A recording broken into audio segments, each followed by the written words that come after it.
Hi, boys and girls. It's Mr. Monica again. Many of you know how much I love the game of baseball. I love the Red Sox, love everything that has to do with baseball. Um, and some of you might even know a player by the name of Babe Ruth. I thought some of you might have. So a lot of people think that Babe Ruth was one of the greatest home run hitters that there ever was. But there is a person who many people say was even a greater home run hitter than him, but not a lot of people know about him. His name was Josh Gibson. And the reason why a lot of people don't know about him was he played during a time when black players and white players could not play together. So he played in part of baseball called the Negro Leagues. And he played for a team called the Homestead Grays. And this is a story about Josh Gibson. It's called Coming Home. A story of Josh Gibson, baseball's greatest home run hitter. And this book is written by Nanette Melledge. And I'm reading this book to you today with permission from Troll Books. Coming Home.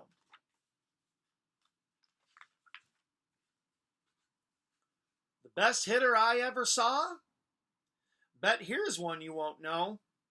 He played many years ago for the Homestead Grays, a Negro League team in Homestead, Pennsylvania. Josh Gibson was his name.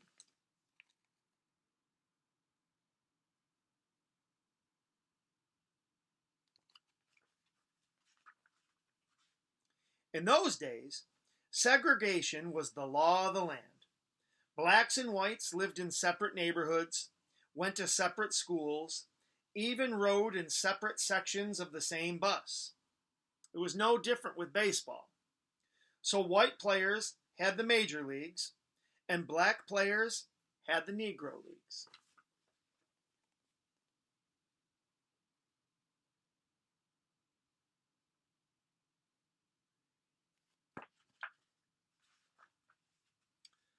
The Negro Leagues had a lot of great players. Josh Gibson, Buck Leonard, Satchel Paige, and Smokey Joe Williams were as well known to Negro League fans as Babe Ruth, Lou Gehrig, and Ty Cobb were to Major League fans.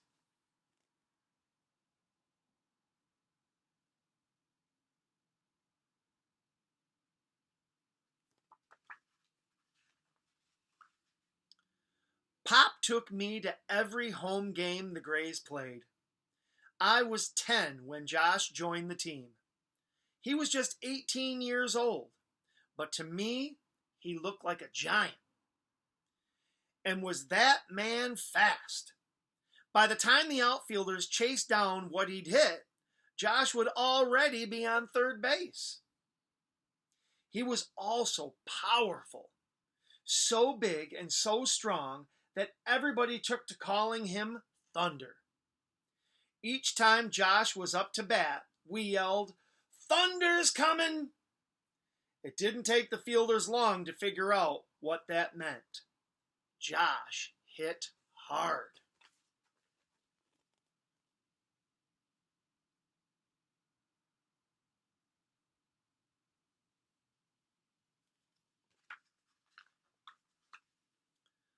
The year they signed Josh was one of the best ever for the Grays.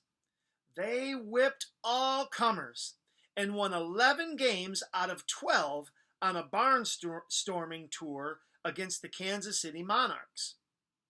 We called them Kings of the East because it looked to us like there was no one left to beat.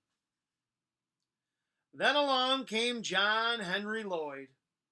He was the shortstop and manager for the New York Lincoln Giants. The Giants had also completed a winning season, so Lloyd challenged the Grays to a 10-game series to see which team would be the Negro League champions.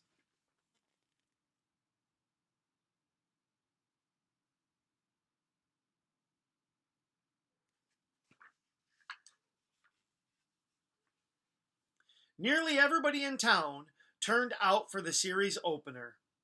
The Grays took the first game with a score of 9-1. In the second game, Josh did us proud with a home run over the center field fence. The next 4 games were played out of town, so Pop had to buy the Pittsburgh Courier and turn straight to the sports page to find out what we'd missed. The Grays were ahead of Lincoln 4-2. Game 7 was going to be played at the famous Yankee Stadium. Pop couldn't stand to miss out on that game. He decided it was a good time for us to pay a visit to my Uncle Ray in New York.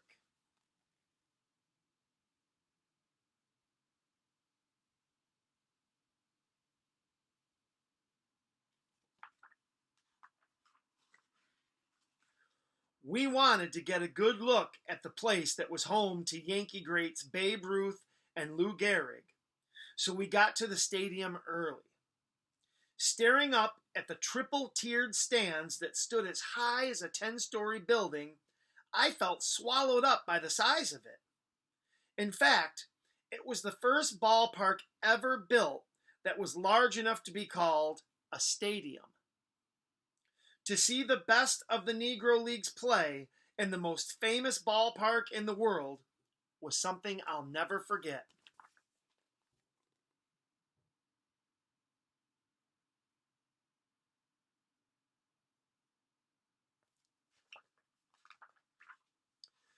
Some of the players were warming up on the field.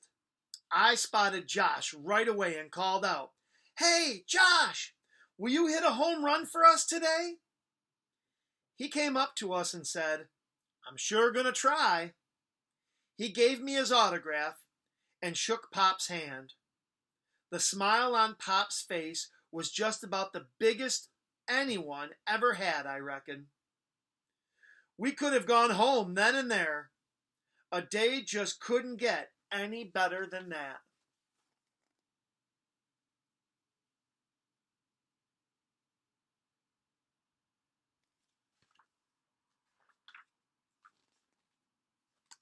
But it sure could get worse. From the outset, the Lincoln team had the Grays on the run. Their starting pitcher was Luther Farrell. He was one of the finest pitchers in the league and was at the top of his game that day. Time and again, our Homestead boys struck out.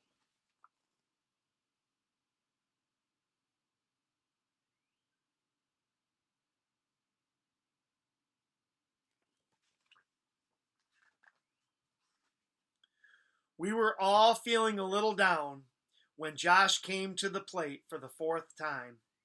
He hadn't got a single hit off Farrell the whole game. Farrell let go a 3rd pitch, and Josh swung his mighty arms. Strike 3.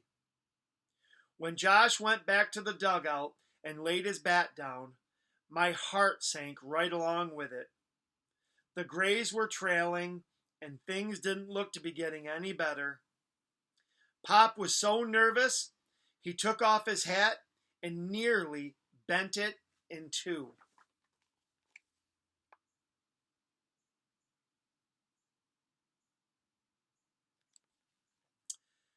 At the top of the 9th inning, John Henry Lloyd sent Broadway Rector to the pitcher's mound. Broadway had a slow ball that could fake out some of the best sluggers in the league. So when he stepped onto the field, the Lincoln crowd went wild.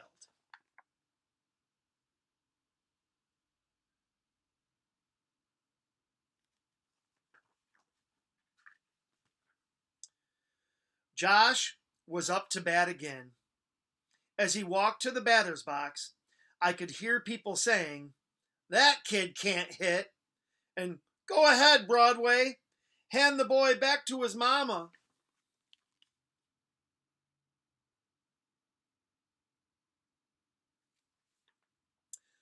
Pop must have heard it too, because he got mad, real mad. he stood up right in the middle of everybody and yelled, "Look out now! Thunder's coming!" Then I heard somebody else shout, "Thunder's coming!" I got up too, and soon all the Grays fans stood up shouting, "Thunder's coming!" I don't know if Josh heard us, but down in the batter's box, he looked like he was standing even taller than usual.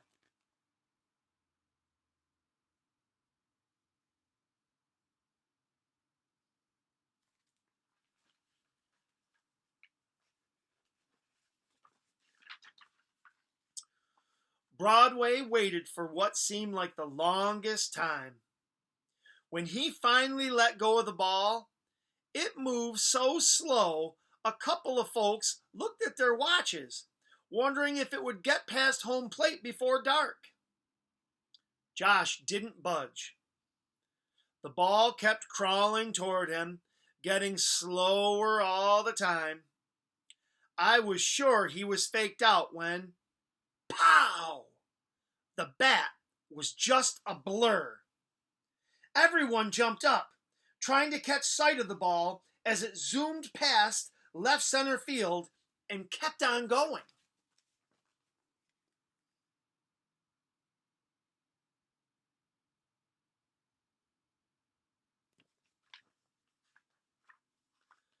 Up and up it went until it hit the back wall of the bullpen and disappeared right out of Yankee Stadium. Well, even the Lincoln fans had to put their hands together for Josh. Everybody in the stands was clapping and cheering. "Come on home, boy! Come on home!"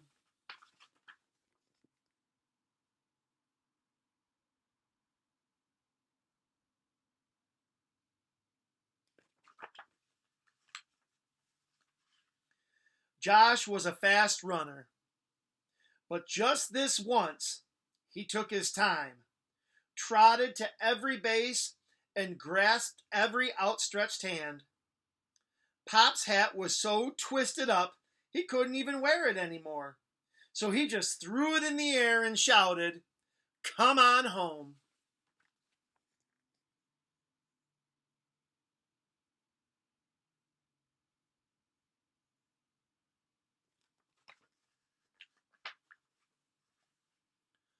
No player in any league before or since has hit the ball as far as Josh did that day. As for me, I have yet to see a finer sight than that afternoon in September 1930 when Thunder came on home.